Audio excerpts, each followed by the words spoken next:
Akibat keadaan bumi yang semakin lama semakin sulit ditinggali, para ilmuwan pun mulai berlomba-lomba untuk mencari eksoplanet di luar angkasa yang memiliki kemungkinan untuk bisa ditinggali oleh umat manusia. Hasilnya, pada tahun 2019, seorang ilmuwan bernama Agustin berhasil menemukan sebuah bulan baru dari planet Jupiter bernama K23 yang memiliki struktur menunjang dalam keberlangsungan hidup manusia. Segera, puluhan ekspedisi luar angkasa pun dijalankan guna melakukan riset yang lebih mendalam mengenai planet-planet yang ditemukan tersebut. Halo para penghuni planet manapun, kembali lagi di Lazy Movie dan masih bersama dengan Ava di sini, yang akan menceritakan sebuah film drama fiksi ilmiah berjudul The Midnight Sky yang diadaptasi dari sebuah buku novel dengan tajuk Good Morning Midnight karya Lily Brock.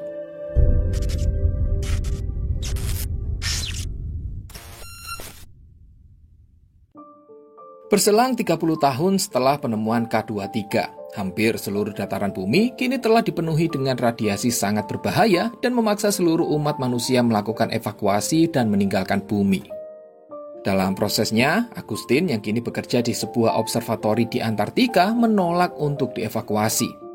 Dia lebih memilih untuk tetap tinggal di tempat kerjanya demi menjaga komunikasi dengan semua pesawat yang sedang melakukan ekspedisi di luar angkasa. Tentunya keputusan ini sempat menimbulkan kekhawatiran dari beberapa kerabat dekatnya.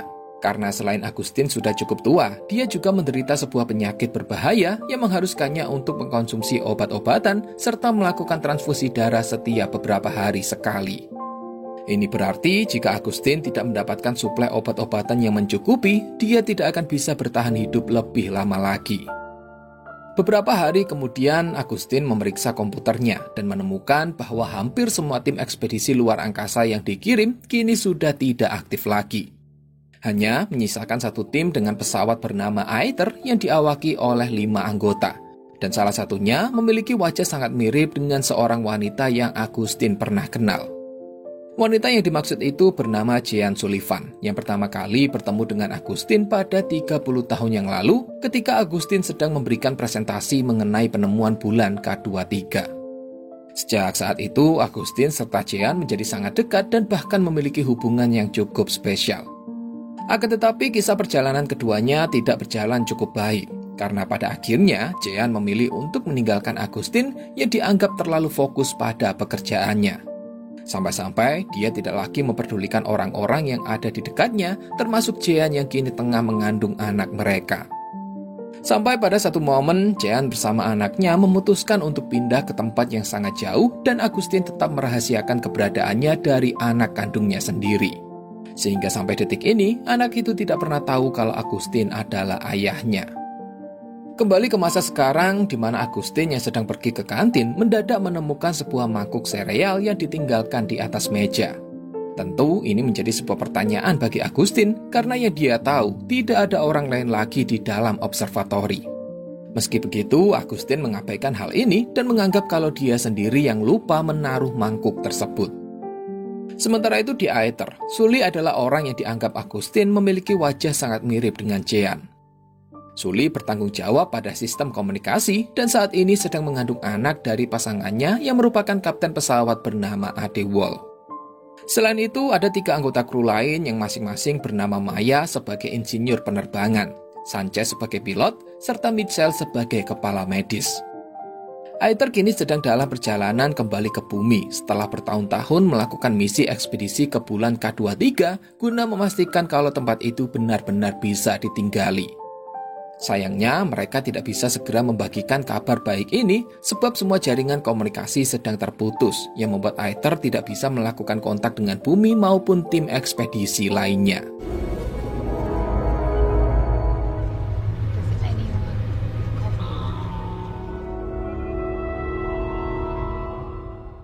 Di sisi lain, Agustin yang tengah melakukan rutinitas hariannya mendadak dikejutkan dengan alarm kebakaran yang berasal dari arah dapur. Setelah memadamkan api di sana, Agustin kembali dikejutkan dengan kemunculan seorang gadis yang tengah bersembunyi di bawah meja. Sadar kalau gadis ini tertinggal, Agustin dengan segera menghubungi tim evakuasi. Namun sayangnya, tidak peduli apapun usaha yang dilakukan, dia sama sekali tidak mendapatkan respon. Tanpa adanya harapan untuk bisa diselamatkan, Agustin pun memutuskan untuk merawat anak tersebut. Ketika sedang membuat makan malam, gadis itu terlihat menggambar sebuah bunga iris yang membuat Agustin meyakini kalau anak ini sedang mencoba memberitahukan bahwa namanya adalah Iris. Berikutnya, Agustin menempatkan Iris di kamar berbeda agar dia bisa beristirahat dengan tenang. Akan tetapi di pertengahan malam, Iris pergi dari ruangan itu dan memilih untuk tidur di pojok kamar Agustin.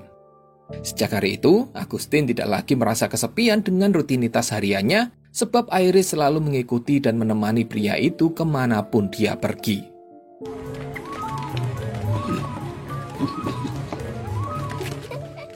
Suatu hari ketika sedang memeriksa antena komunikasi, Agustin menemukan ratusan ekor burung yang tengah sekarat di atas salju.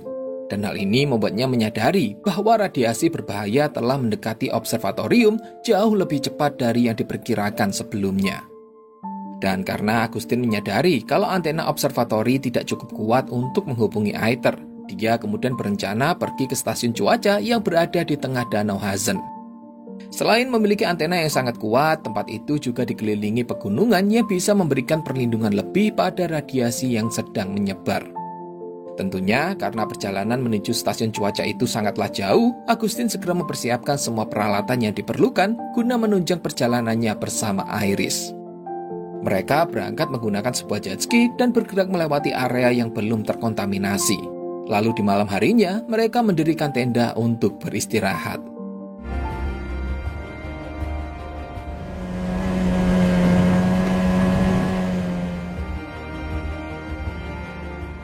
Sementara itu di Aether, para kru menghabiskan waktu luang mereka dengan memainkan video game, bermain kartu, serta menggunakan teknologi hologram untuk melepaskan rasa rindu mereka pada masing-masing keluarga. Pada satu momen, alarm darurat mengganggu ketenangan mereka dan memperingatkan para kru kalau pesawat telah melenceng dari jalur yang telah ditetapkan. Hal ini memaksa mereka untuk membuat rute baru dengan melewati sebuah wilayah yang belum pernah dipetakan sebelumnya. Sehingga mereka sama sekali tidak tahu bahaya apa yang akan terjadi jika Aether melewati wilayah tersebut. Di pagi harinya, Agustin bersama Iris menemukan puing-puing pesawat yang telah hancur akibat kecelakaan. Agustin meminta Iris untuk menunggu di luar, sementara dia sendiri memeriksa bagian dalam pesawat, di mana terdapat salah satu korban yang masih hidup namun dengan luka yang sangat parah. Di luar, Iris yang penasaran mencoba menengok ke arah kemudi, hanya untuk menemukan mayat pilot yang telah hancur. Dia buru-buru masuk ke dalam reruntuhan pesawat, namun berakhir dengan diusir oleh Agustin. Sebab Agustin mendapat permintaan terakhir dari korban yang selamat untuk segera menembaknya mati, agar dia tidak lagi merasakan kesakitan pada tubuhnya.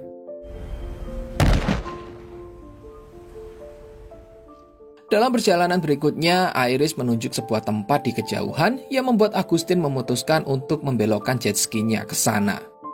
Tempat itu adalah sebuah bunker yang tentunya bisa mereka manfaatkan untuk sementara beristirahat, lalu melanjutkan perjalanan di keesokan harinya. Setelah menyiapkan peralatan dari jet ski, Agustin mendapati Iris tengah menggambar wajah seorang wanita yang segera dia kenali kalau wajah wanita itu mirip dengan Jean. Agustin mulai menceritakan semua kenangan indah yang pernah dia lalui bersama Jean. Namun cerita Agustin seketika berhenti ketika Iris bertanya apakah dia mencintainya. Di pertengahan malam, keduanya dipaksa bangun dari tidur karena bunker itu tiba-tiba tergenang air akibat es yang mulai mencair. Dengan sigap, Agustin mengeluarkan Iris dari bunker lalu memintanya untuk sementara berlari ke lokasi yang aman. Sementara Agustin sendiri berusaha mengumpulkan peralatan serta persediaan yang bisa dia selamatkan dari dalam bunker.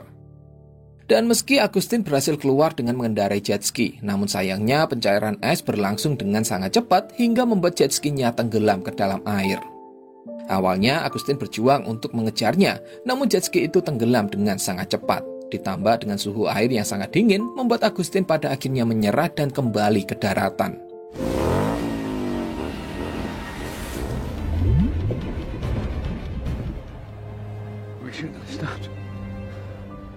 Kini keduanya terpaksa melanjutkan perjalanan ke Danau Hazen dengan berjalan kaki tanpa adanya persediaan yang mencukupi. Bahkan dalam perjalanan berikutnya, Agustin juga memberikan makanan terakhir kepada Iris yang membuat gadis itu nampak sangat khawatir. Namun Agustin segera meyakinkannya bahwa mereka akan mendapatkan banyak makanan ketika sampai di stasiun cuaca. Keduanya terus berjalan kaki melewati badai salju dengan jarak pandang yang sangat terbatas. Hingga pada satu momen, Agustin samar-samar melihat sekelompok kawanan serigala yang sedang bergerak mengitari mereka. Dalam keadaan panik, dia segera menembakkan senapannya ke berbagai arah demi berusaha mengusir serigala-serigala itu. Akan tetapi, dalam kekacauan ini, Agustin segera menyadari kalau Iris sudah tidak bersamanya lagi. Dengan putus asa, Agustin terus memanggil Iris, namun sama sekali tidak mendapatkan jawaban. Hingga ketika Agustin mulai menyerah dan berbaring di atas salju, tiba-tiba muncul sesosok wanita yang awalnya Agustin lihat sebagai Jean. Akan tetapi, Agustin segera menyadari kalau wanita itu sebenarnya adalah Iris dan dia masih selamat.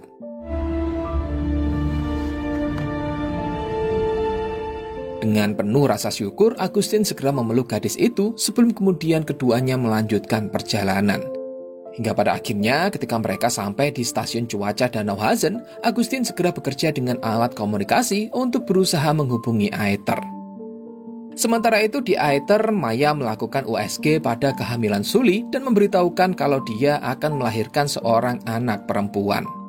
Kabar bahagia ini segera Sully bagikan kepada semua kru sembari meminta saran nama apa yang akan mereka berikan kepada anaknya nanti.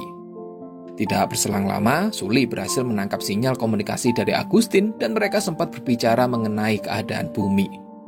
Namun komunikasi tersebut tidak berlangsung lama sebab sinyal mereka kembali terputus akibat alarm darurat yang tiba-tiba saja berbunyi. Sekarang, Aether bergerak melewati wilayah yang belum pernah dipetakan sebelumnya. Dan hal ini membuat kru tidak mengetahui adanya badai asteroid yang sekarang sedang menghujani pesawat.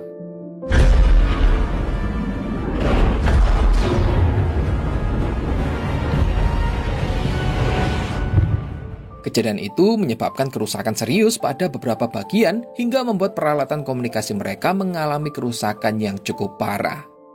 Untuk itu, setelah hujan meteor berakhir, Maya, Sully, serta Adewol memutuskan untuk keluar pesawat demi melakukan perbaikan pada kerusakan yang ada. Ini adalah pengalaman pertama bagi Maya, sehingga dia sempat merasa gugup dan beberapa kali muntah ketika sedang melakukan persiapan untuk keluar. Pada awalnya, usaha perbaikan ini berjalan dengan cukup baik hingga sistem komunikasi pun berhasil dipulihkan. Akan tetapi ketika mereka sedang bergerak untuk kembali ke dalam, tiba-tiba hujan meteor kembali terjadi. Meski Sully serta Adewol tidak menerima dampak apapun dari insiden tersebut, namun sayangnya Maya menderita luka pada bagian tubuhnya akibat hantaman puing meteor. Segera dia dilarikan ke dalam ruang medis untuk secepatnya mendapatkan perawatan. Ketika helmnya dilepas, banyak sekali darah mengambang keluar dari tubuh Maya yang seketika itu membuat Sully menjadi sangat panik. Dan meskipun Ade serta Mitchell telah berusaha sebaik mungkin untuk mengobati luka-lukanya, namun pada akhirnya Maya pun menghembuskan nafas terakhir akibat kehilangan banyak darah.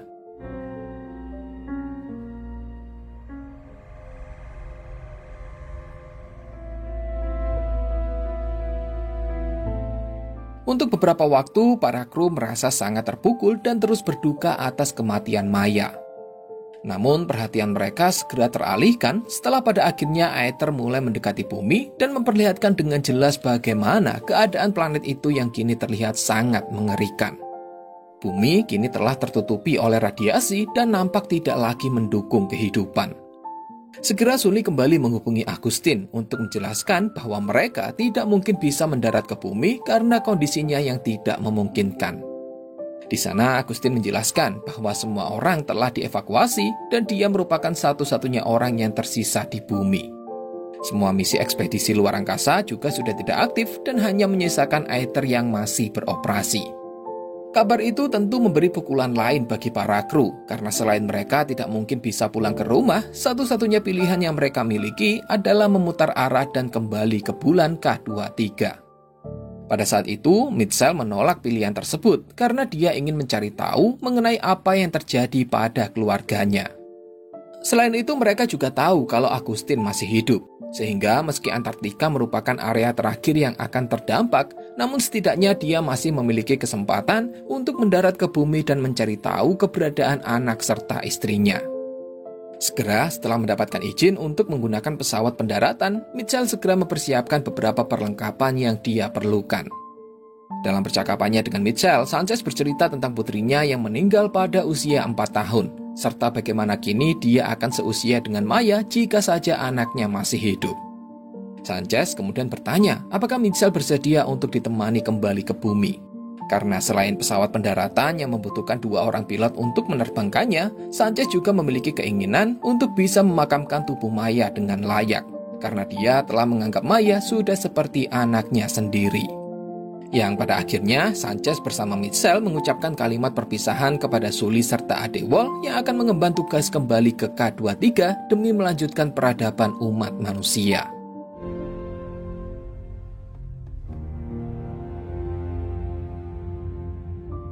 Sully kembali menghubungi Agustin untuk memberikan kabar terbaru mengenai Mitchell serta Sanchez yang akan turun ke Danau Hazen, sementara dia sendiri bersama Adewale akan kembali ke K23. Dalam percakapan terakhir mereka, Sully mengungkapkan kalau dia adalah penggemar berat karya Agustin dan fakta bahwa Agustin adalah orang yang memotivasinya untuk menjadi saat ini. Merasa tersentuh, Agustin kemudian menanyakan siapa nama Sully. Dan Sully pun menjawab kalau dia sebenarnya bernama Iris Sullivan, anak dari Jean Sullivan. Fakta itu tentu sangat mengejutkan bagi Agustin, karena secara tidak langsung hal ini mengungkapkan kalau Sully sebenarnya adalah anak kandungnya yang sejak kecil tidak pernah dia temui. Akan tetapi, Agustin memilih untuk tetap merahasiakan statusnya sebagai ayah dan merubah percakapan dengan meminta Sully menggambarkan bagaimana keadaan K23. Segera, Sully menceritakan kalau K23 benar-benar sangat menakjubkan dan lokasi kolonisasinya sangat mirip seperti di Colorado. Pada saat itu, Aether sudah memasuki zona pemadaman sinyal yang seketika membuat komunikasi keduanya menjadi terputus. Dan disinilah akhirnya diketahui kalau sosok Iris kecil yang selama ini bersama dengan Agustin sebenarnya hanyalah halusinasi Agustin sendiri. Ini adalah manifestasi dari rasa kesepian serta penyesalan terdalam Agustin, karena semasa hidupnya dia tidak menghabiskan waktu dengan orang-orang yang dia sayangi.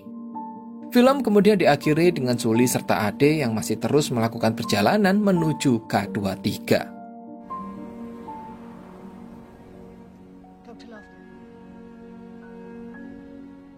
Dan begitulah kisah yang dibawakan dalam film The Midnight Sky. Walaupun film ini sendiri memiliki pace yang sangat lambat, namun saya rasa plot yang disajikan bisa dibilang cukup indah. Meski di awal adegan kita disuguhkan dengan cerita yang membingungkan. Bagaimana pendapat kalian tentang film satu ini? Silahkan tulis di kolom komentar karena mungkin akan bisa menjadi diskusi yang cukup menarik. Saya ucapkan terima kasih untuk kalian yang sudah menonton dan yang sudah merequest film ini. Silahkan like kalau suka videonya, silahkan dislike 2 kali kalau tidak suka. Sampai jumpa di pembahasan berikutnya dan bye-bye.